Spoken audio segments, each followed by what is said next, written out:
Sixièmement aussi, parmi les choses qui annulent le jeûne et demandent de rattraper le jour, tfaddal. Les injections nourrissantes qui dispensent de manger et de boire, car elles ont le statut de la nourriture et de la boisson.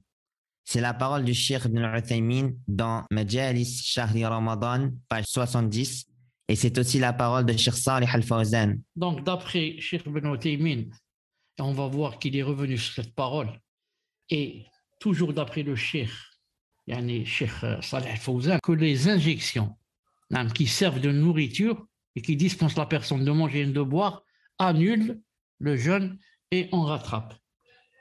Puis, Cheikh Ibn al-Uthaymin, alayhi rahmatullah, a contredit cela, comme dans Al-Sharh al-Mumti', tome 6, page 381, où il dit. C'est-à-dire que Cheikh Ibn Uthaymin, à la fin, il s'est désisté de ce qu'il a dit. Il est revenu sur sa parole.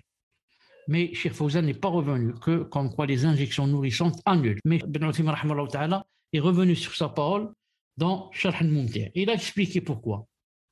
Il a dit. On peut dire que la raison pour laquelle manger et boire font rompre le jeûne n'est pas seulement le fait de nourrir.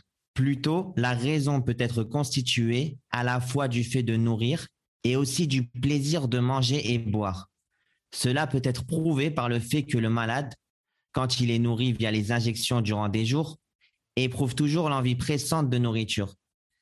Si cela est tel qu'on l'a dit, les injections ne rompent pas le jeûne, même si elles sont nourrissantes. Et Allah est plus savant. Cheikh Ibn Uthaymin veut dire que quand j'ai émis la première fatwa où j'ai dit que les injections nourrissantes, annuler le jeûne, c'est parce que pour moi, la cause de cela, l'idla, c'est qu'elles nourrissent. C'est comme si la personne donc mangeait et buvait. Donc pour cette raison, j'avais dit que les injections nourrissantes annulaient. Ensuite, il a dit, c'est-à-dire j'ai bien médité sur ce problème et j'ai trouvé que en fait la cause qui annule, ce n'est pas seulement le fait que ces injections dispensent du manger et de boire. Il a dit, la preuve, c'est que le malade, quand il est nourri via des injections durant des jours, il a toujours l'envie pressante de nourriture. Ça veut dire que donc la cause, ce n'est pas seulement la nourriture, manger et boire, mais la cause est constituée à la fois du fait de nourrir et aussi du plaisir de manger et de boire. Or, celui qui prend des injections, ça, il est nourri, mais il n'a pas le plaisir de manger et boire. C'est pour ça qu'il éprouve toujours l'envie pressante de nourriture après être sorti, par exemple, de l'hôpital. Il a dit, dans ce cas, alors les injections ne rendent pas le jeûne, même si elles sont nourrissantes. Et Allah est plus savant. Vous avez compris? Il a dit, pour que les injections nourrissantes annulent, il faudrait qu'elles se composent du but de dispenser la personne du manger et du boire, et en même temps de ne pas lui donner envie à manger et boire. Or, il a dit, ceci ne se trouve pas dans les injections. Ça dispense du manger et de boire, mais ça laisse toujours l'envie de vouloir manger et boire. Donc, il a dit, c'est pour ça que ça n'annule pas.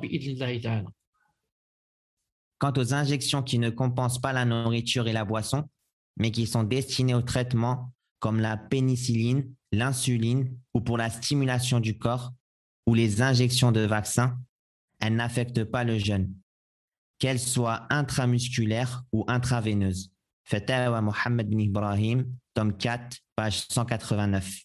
Néanmoins, le plus précautionneux est que ces injections se fassent la nuit. Donc, quant aux autres injections qui ne compensent pas la nourriture et la boisson, comme la pénicilline, l'insuline, ou pour la stimulation du corps, ou les injections de vaccins, qu'elles soient intramusculaires ou intraveineuses, elles n'affectent pas le jeûne.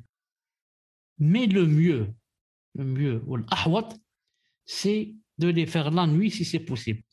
Mais si on ne les fait pas la nuit et on est dans l'obligation de les mettre pendant la journée, il n'y a pas de problème, Inch'Allah Ta'ala. Parce que pourquoi? Parce que celles qui dispensent, celles qu'on a vues dans la diapo avant, celles qui dispensent du manger et du boire, et Cheikh Ibn Uthaymin a dit, ça n'annule pas. Qu'en est-il des injections qui ne compensent pas la nourriture et la boisson?